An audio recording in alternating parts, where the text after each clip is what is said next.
Amo o verde, furta a cor que te rodeia.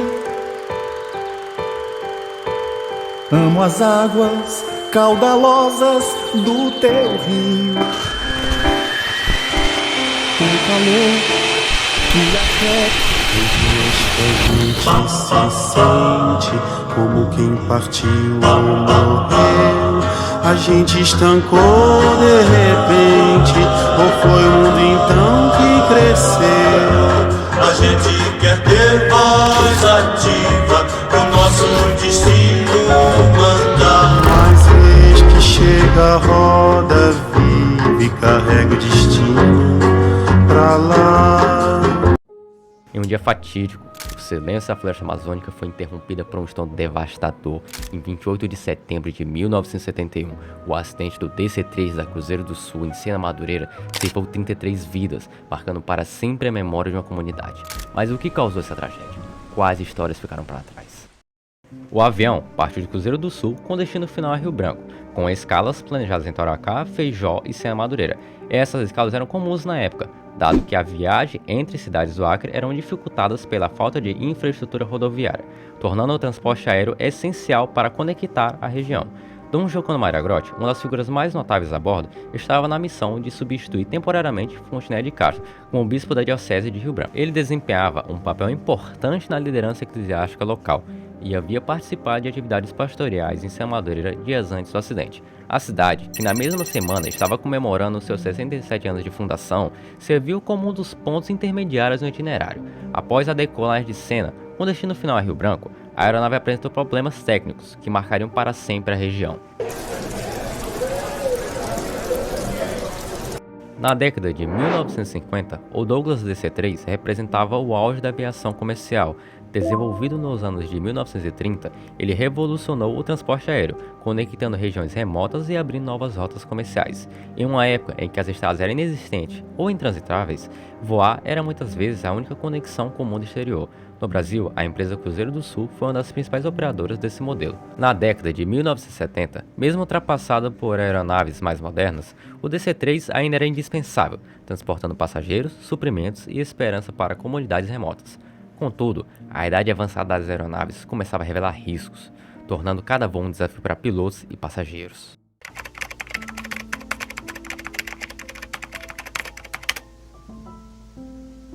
Na manhã de 28 de setembro de 1971, o DC-3 decolou de uma pequena pista com 33 pessoas a bordo.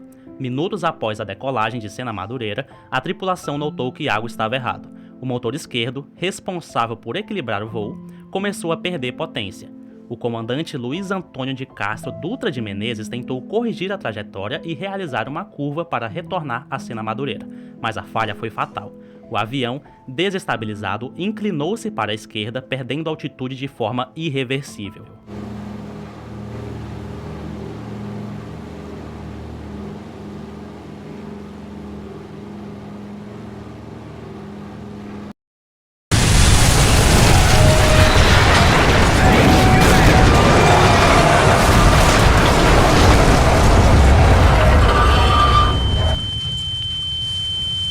O avião colidiu com uma grande árvore na comunidade Boca do Caeté antes de cair em um matagal denso.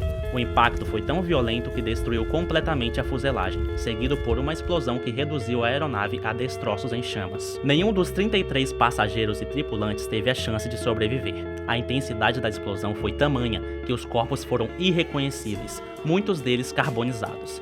Entre os destroços estavam também os sonhos, planos e histórias de todos a bordo. A tragédia não deixou apenas um rastro de destruição física, mas também um vazio profundo em Sena Madureira. O fogo que consumiu a aeronave e tudo o que havia dentro dela apagou as vidas de homens, mulheres e crianças, mas acendeu um luto que jamais seria esquecido.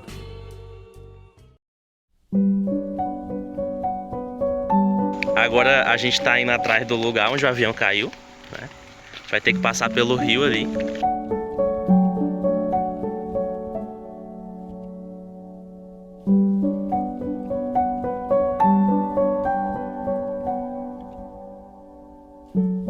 Um dos primeiros acidentes aéreos do Brasil.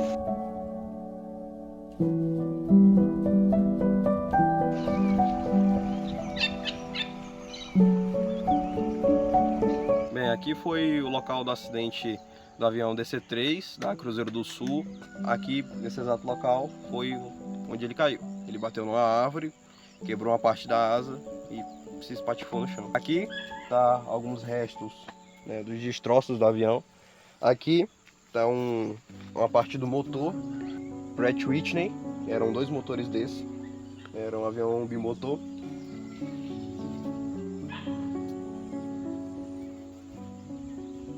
Totalmente tá assim.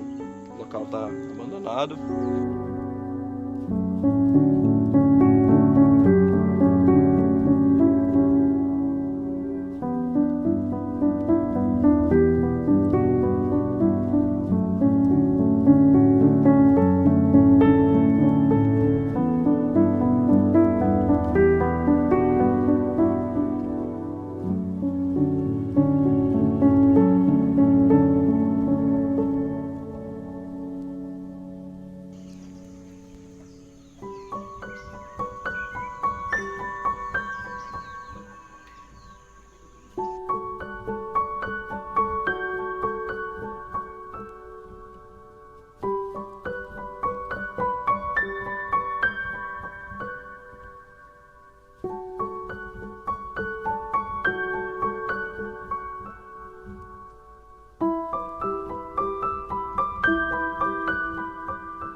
Eu trabalhava na Cruzeiro do Sul, Serviço Aéreo Cruzeiro do Sul. Na época eu era despachante. Eu vendia as passagens e recebia o dinheiro, depositava no banco e controlava os voos do Serviço Aéreo Cruzeiro do Sul, onde tinha uma base aérea no Rio de Janeiro. Na época eu tinha 12 anos. 12 anos. No dia 12 de setembro, teve a inauguração da primeira igreja do Padre Paulino lá na Boca do Caeté. Sim. Aí foi o bispo Dom Joaquim que fizeram a inauguração, teve a primeira comunhão dos alunos, que estudavam lá na escola Boa Vontade. Essa escola era lá embaixo, não era na Boca do Caeté, abaixo da Boca do Caeté um pouco. Aí quando os alunos estavam na escola, no outro dia, no dia 12 foi a inauguração. Aí a semana seguinte continuou a aula normal. Aí o Dom Jocundo, ele fez essa inauguração lá, né? Aí veio para a cena, aí aguardou o aniversário da cidade, né? Que ele veio dia 12, a inauguração lá na capela, teve a crisma dos alunos. Aí quando ele aguardou o aniversário da cidade, aí teve o aniversário e ele ia retornar. Os alunos estavam estudando, eu estava em casa, na época eu nem estudava lá ainda. Aí eu estava em casa com minha irmã, a minha mãe mandou nós ir deixar uma comida para o meu pai que estava fazendo uma farinha na colônia. A casa de vocês era perto da cidade? Era perto. Cada município tinha uma cota de passageiros. Sim. Então vinha um voo 332, era esse voo do acidente. Então cheguei aqui, eu embarquei a minha cota de passageiro. A aeronave, na verdade, ela decolava com 11.570 quilos. E ela estava com 11.213 quilos. Portanto, ela ainda tinha disponibilidade. O que é disponibilidade? Podia botar ainda mais de 200 quilos de peso. Aí, então, embarquei os passageiros. Em seguida, esse avião ia para Rio Branco, Sena Rio Branco. E ele retornava aqui, no voo 334, onde vinham os 4 tripulantes e eu embarcava 28 passageiros que ia novamente para Rio Branco. Aí aconteceu nesse primeiro voo o acidente aqui em São Madureira. Eu estava na minha casa, tinha terminado de fazer o almoço. Eu morava lá onde era bebê hoje, aquilo era nosso lá, nós morávamos lá. Lá já é alta, a minha casa ainda era mais alta. Aí eu na área, quando eu via aquela zoada, eu ouvia aquela zoada, com esse pipoco, aí eu olhei, o avião ia passando bem baixinho lá no 2º distrito, ali no alto. Assim, quase torto, aqueles pipocos, aí eu fiquei olhando, até quando se encobriu. Aí quando se encobriu, aí eu vi, se encobriu um pouquinho, passou 5 minutos, aí deu a explosão. Aí foi uma explosão mais louca do mundo, eu fiquei doida. Só vesti uma blusa com o short que eu tava, aí peguei a bicicleta, chutei no rumo de lá. Me perdi na mata, mas cheguei lá. Quando eu cheguei lá, o avião ainda não tinha queimado tudo, mas aí a pessoa só ia apagar o fogo quando a polícia chegar. Esperaram a polícia até 3 horas da tarde, mais ou menos. Como a cidade era muito pequena, e quando vinha um avião aqui, era um acontecimento. E esse avião da FAB, ele é cruzeiro, aliás, era um avião da Cruzeiro, ele vinha aqui todo mês pegar pessoas que precisavam ir para Rio Branco, por doença, por alguma coisa. E nesse dia ele vinha de cruzeiro e pousou aqui para pegar pessoas. Então, como eu falei que era um acontecimento, muitas pessoas iam para o aeroporto para ver o avião, para ver como é que era. Os curiosos, né? Sempre que tem os curiosos, eles vão para esses locais para ver como é que era. Aí eu fiquei olhando o tempo todo lá. Me esqueci que tinha a Jossa no colégio, que tinha lá no jardim, me esqueci dela do colégio. Eu estudava no Jardim da Infância, que hoje chama-se ensino infantil, né? Mas quando eu estudava na época era Jardim da Infância.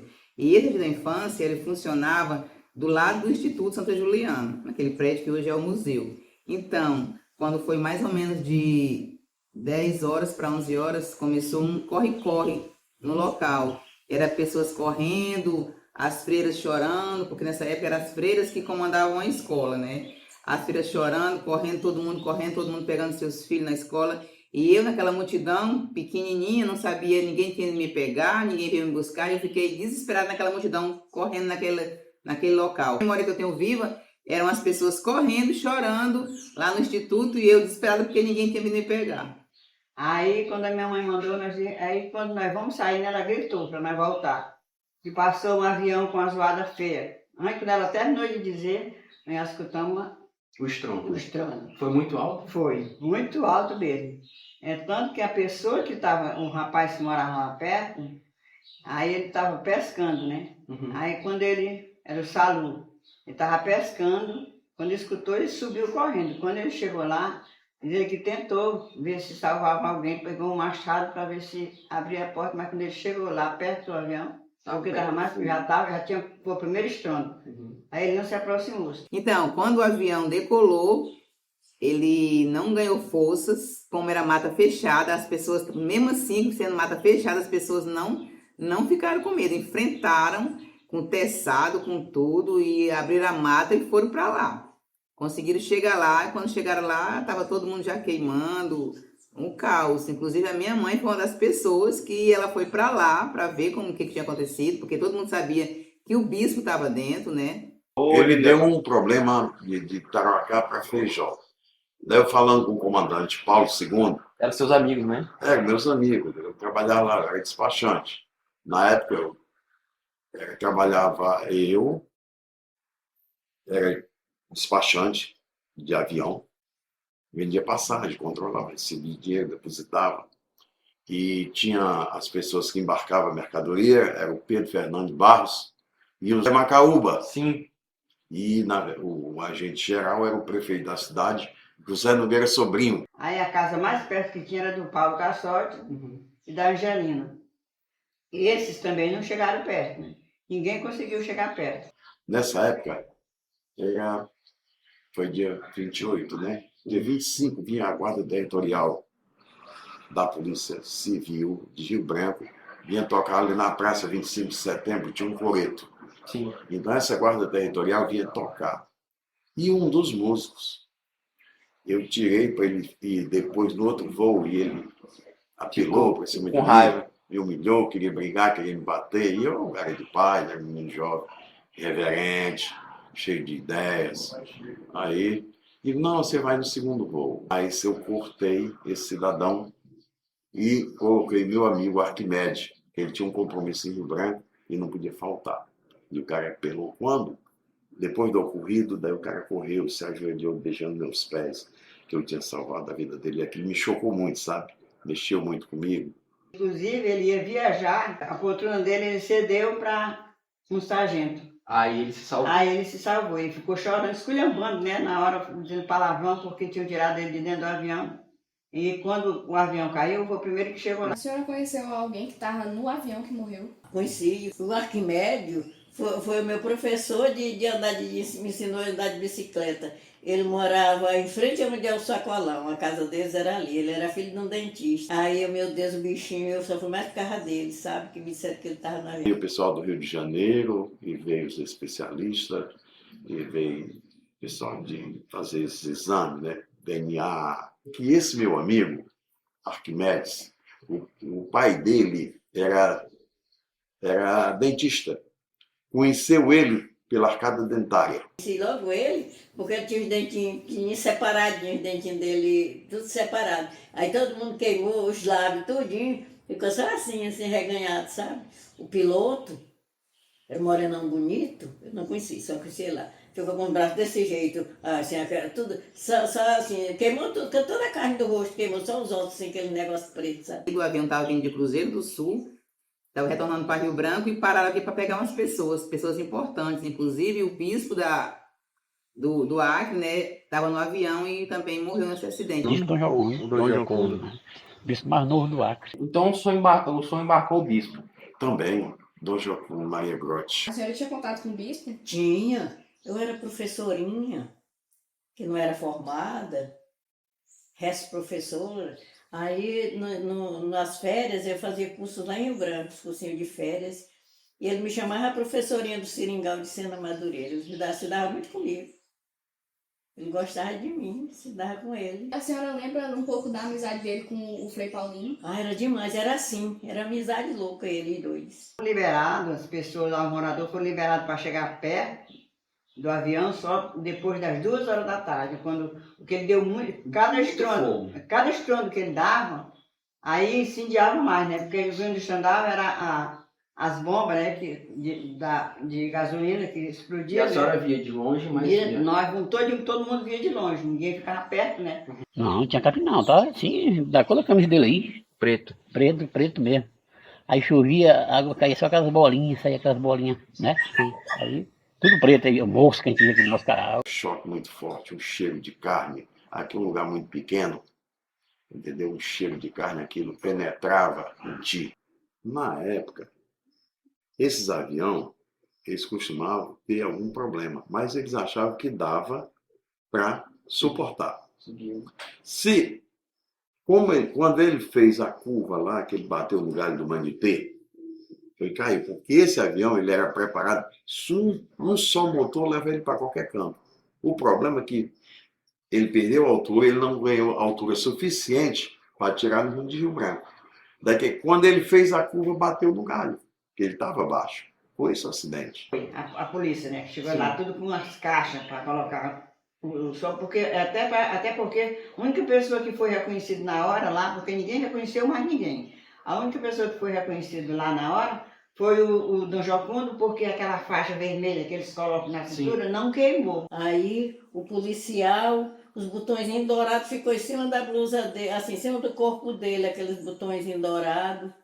O bispo ficou o crucifixo dele em cima dele e eu olhando lá. Lá eu olhei queimar até quando chegou a polícia, que a polícia chegou, foi que pegou uma mangueira lá e apagou e foi tirar os corpos. Na Avenida Chaves, muitas pessoas se deslocavam para o centro, também chorando e correndo. E aí você olhava para frente, você via uma grande fumaça preta subindo no céu. Ele botou para cair no rio. Foi? É que o rio é perto, né? Seu Paulo Cassotti, aí ele morava lá. Aí ele disse que na hora que o avião caiu, aí ele pegou um teçado, ainda passou assim, eu disse assim, uns 5 minutos, vai. Aí ele disse que uma gritalhada dentro do avião, aí ele já foi com teçado lá para perto, quando ele chegou bem pertinho, o avião explodiu. O seu Cassotti já ia com teçado para cortar o avião para tirar os pessoal de dentro. Tinha muita gente viva ainda gritando o que ele falou. Ninguém ouvia grito, não. Ouvimos, na hora que ele passou por cima da nossa casa, ele ia dando a volta no rio, que era para atravessar, porque do lado de cá tinha... o Narcélio tinha comprado recentemente essa área e tinha brocado, tocado fogo. Talvez ele vinha botando para ver se conseguia pousar do lado de cá, né? Mas aí ele bateu no pé de Maitê, que era uma árvore grande. Aí o avião bateu lá, a asa ficou mais de 100 metros longe de onde ele caiu. Nossa. Ele caiu no pé de uma palheira, quando ele caiu de frente assim. É tanto que ele queimou a parte todinha, mas a parte de trás não queimou. Aí quando nós chegamos lá, eu Me lembro que na hora que eu cheguei lá ainda havia uma pessoa, porque ainda não estava carbonizado, né? Sim. Eu vi ele se mexendo, mas não era que teve vivo. Porque na hora que o fogo foi chegando, ele era bem forte, né? Não sei quem era a pessoa. E quando foi chegando, o fogo foi chegando, que espocada, cada vez que o fogo chegava na pessoa gorda, que espocava assim, a banha... Sim, tremia, né? Incendiava, né? Uhum. Aí quando eu vi, quando o homem mexendo assim o braço, mas não que ele estivesse vivo, era o fogo que estava fazendo. Aí no pé da palheira, onde cai a palheta do avião, né, a S, estava no pé da palheira, assim. Aí ele, foi a única coisa que eu vi, mas aí quando for passar tudo, vai chegar mais próximo mesmo, foi 3 horas da tarde, quando o pessoal já estava chegando com as caixas, mas assim, perto mesmo nós não chegamos não. Aí eu me perdi ainda, era uma turma de gente, era tanta gente correndo no rumo de lá, não tinha caminho não, era campo de boi e mata. E a gente olhava a fumaça, e pro lado de onde a gente via a fumaça, a gente se tacava por dentro da mata. Naquele tempo não tinha nada de tião, por aí por lá não tinha nada ainda não.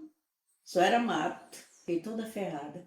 Parece que nem faz 50 anos, porque parece que eu estou vendo tudo acontecer, parece que eu estou vendo tudo hoje. Não, nada não saiu da minha mente ainda. Conheci a senhora, eu era uma moça muito bonita e na época tinha ali no Hotel Breno, né? Uhum. Ali era a boate, o ponto da cidade. E o garotão, gostava de dançar e tal. Aí por lá, era uma paquera com ela e tal. Quando foi no dia do acidente, quando eu cheguei no avião, perto do avião, depois dos destroços, eu conheci a mão dela torada, mesmo esmalte. O mesmo esmalte, aquele me chocou muito tempo, sabe? Aquela lembrança muito forte. O senhor reconheceu pelo esmalte? Reconheci pelo esmalte da mão, passei a noite com a menina, né? Teve um braço de uma senhora que ficou só um braço, com as unhas pintadas vermelhas. Morreu também uma menina que estudava comigo no colégio, que era filha do juiz, doutor Paulo. Sim. Ele pegou indenização brusca, que era Teve indenização para todo mundo? Indenização para todos os passageiros, integralmente. Teve gente que ficou bem de vida. Todos os corpos ficaram irreconhecíveis. Teve um que não. Tupani Galdense, prefeito de Tarauacá. A única pessoa que queimou pouco foi esse Tupani Galdense. O resto derreteu, muitos fizeram. O avião se partiu, abriu assim. Aí ficou só aquelas coisas tudo assim aberto, queimando. E eu revoltada porque o pessoal não apagava aquele fogo, deixou o pessoal queimar até o último. E tu imagina o seguinte engraçado, era que vinha muito éter e formol, né? Um negócio do cheiro forte, absurdo. Daí aqueles manta de linho, vinha do Rio de Janeiro, para tipo uma múmia. Mumificar aquilo ali. Na época tinha aqui o batalhão, estava abrindo essa estrada, a BR-364, até Cruzeiro do Sul. Era o 5º Batalhão de Engenharia e Construção. Daí tinha o Coronel Noronha, que era o comandante do 5º Batalhão em Rondônia, mas por acaso ele estava aqui no dia do acidente. E tinha as ordenanças dele no Cabo Auro. Aí deu muito curioso, e veio os batelão, colocavam na beira do rio, e enrolavam os corpos e botavam na costa dos voluntários. A golda da pessoa escorrendo dele, de sangue pisado. A mulher que morava próximo, que era a Angelina e o Paulo Cassotti, esses dois, aí o pessoal ia lá ver o que tinha sobrado, né? Aí tinha a parte do avião, assim, a parte do rabo assim, do avião, que ficou inteiro, né? Tinha uma caixa com um completo de louça, nenhum quebrado. Nenhum. Na época, o doutor Leopoldo Amorim, presidente do Serviço Aéreo do Cruzeiro do Sul, depois foi dono da Varig, da VASP, entendeu? Virou tudo isso. Aí, então a Cruzeiro do Sul virou a Varig? Virou a VASP, a Varig, e ainda os cadáveres, entendeu? Depois de puxado, explodiu o crânio, entendeu? Por causa da gasolina que penetrava o óleo. Depois da explosão, a gasolina que tem, e tem mais os óleos, os refinos, né, de freio, óleo, um avião, tem aeronave, tu sabe, é complexo de tudo isso. E, às vezes, tinha, né, a roupa, né, tecido, sapato, tudo isso vira combustão. Quando o avião levantou o voo, nessa época, o telégrafo não tinha comunicação, tipo nós aqui, né? O telefone chegou aqui em 1978. Nessa época era o telégrafo Morse. Mandava os sinais. Camilo Marçal Saide, tio da minha esposa, que era telegrafista, e o Lino Bezerra, dentro do avião. tinha um rapaz que tinha comunicação também, mostra. Daí, na hora que o avião levantou o voo, que bandeirou, se chama bandeirar, bandeirou um motor, bandeira, ele bota a hélice em linha reta. Quando o avião bandeirou o motor, o telegrafista de bordo disse para o seu Antônio do Saide, que é vivo lá em Rio Branco, SOS, SOS, estamos caindo, SOS. 8 de setembro, faz a missa aí, nós limpa. São vocês que limpam? Aí o padre vem, nós ia fazer uma capela aí. Sim. Nós mesmos, aí o padre disse que não podia fazer. Ele disse que não poderia fazer? Não podia. Para fazer uma capela aí, tinha que pedir a permissão do bispo de Brasília. É mesmo? Mas não podia fazer. Então, que fizeram umas taubinhas, 6 meses por ano, aí caiu tudo. Pô, então... Agora, embora a gente tava comunidade, fez uma capela aqui, padre Heitor, já morreu. Cabecinha branquinha. No inverno, ele encosta aqui no meu batalhão, muita gente subia aí. Aí, desde assim, eu perguntei, padre, não pode fazer nós nem se vontade de fazer isso? Não pode. Tem que ter essa licença, vir de Brasília para você e vai custar muito chegar aqui. Mas por que não pode? Porque não pode. E é por isso que está nesse estado, tá pelo que tá. Então tá desse jeito porque empataram. Não podia fazer. Mas será que com o padre atual de hoje vocês conseguem agora pode fazer? ter mudado, né? Mas no tempo dele não podia. Eu comecei a trabalhar lá, aí eu preservava lá. Mas quando a gente ia fazer limpeza, toda vez que a gente ia fazer limpeza, a gente encontrava coisa. Encontrava pulseira queimada. Ainda encontrava? Encontrava. A gente encontrava muitas coisas, relógio, mas tudo já, né? O seu Chico Sol foi quem fez a capelinha lá, né? Fez a capelinha lá. Que tá até hoje lá? Tá. Aí tem, que é só o pedaço da asa, a asa que ficou lá atrás, ficou, aí o seu Chico Sol trouxe, aí fez uma estrutura de alvenaria e enfiou a asa lá, né? Aí fez uma cruz, um cruzeiro, só que agora caiu já. Fez o gravado, né? Tá bem deteriorado. Já. Né? Aí ele fez aquela cruz e colocou, na cruz ele colocou o relógio do bispo. E o relógio do bispo parou, né, porque queimou, mas estava marcando a hora. A hora do acidente. Foi 10 horas e 22 minutos. Eu sempre vinham lá, né, assim, no final de... em setembro eles vinham para fazer alguma coisa lá, acender vela, aí quebraram o vidro e tiraram o relógio e levaram, porque o relógio era de ouro. Nossa. Foi. Aí eu trabalhei 12 anos nessa escola. Mas foi uma grande comoção mesmo. Não só na cidade, mas principalmente a comunidade lá. Porque aquele local ali ficou... Pessoal, eu fiquei meio traumatizado com o que aconteceu. Tive com o Rio Branco, na VASP ainda, mas de lá eu resolvi ir para o Exército para passar, que eu era muito jovem na época, fiquei com um pouco de trauma na época. A história toda do Lancha Fundo, aí inclusive tem a história da queda do avião. Teve a primeira categoria do Exército Brasileiro, 5º Batalhão de Engenharia e Construção, e aqui é honra ao mérito do Exército Brasileiro. Mais de 53 anos após a tragédia, o acidente do DC-3 ainda é lembrado em Sena Madureira. Enquanto honramos as vítimas, também refletimos sobre a importância de aprender com os erros do passado para construir um futuro mais seguro. Não se trata apenas de lembrar 33 vidas que se foram em um instante, mas de compreender o vazio deixado por cada uma delas. Sonhos interrompidos, histórias que jamais serão contadas. Cada menção ao acidente parece trazer de volta o eco distante daquele estrondo que cortou o silêncio da floresta. É importante relembrar que mesmo nas perdas, há lições que podem nos guiar e que no silêncio da floresta ainda ressoam histórias que jamais devem ser esquecidas.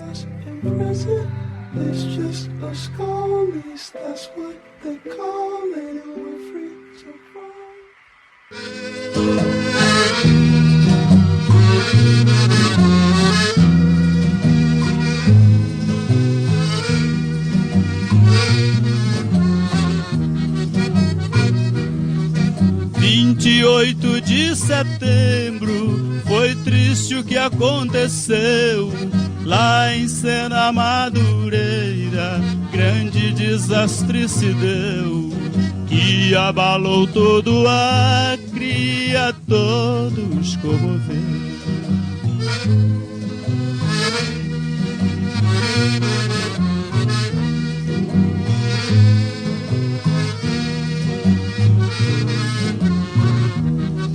28 passageiros e toda a tripulação viajando pra Rio Branco, nos causaram comoção. Inclusive Dom Giocondo, o bispo da multidão.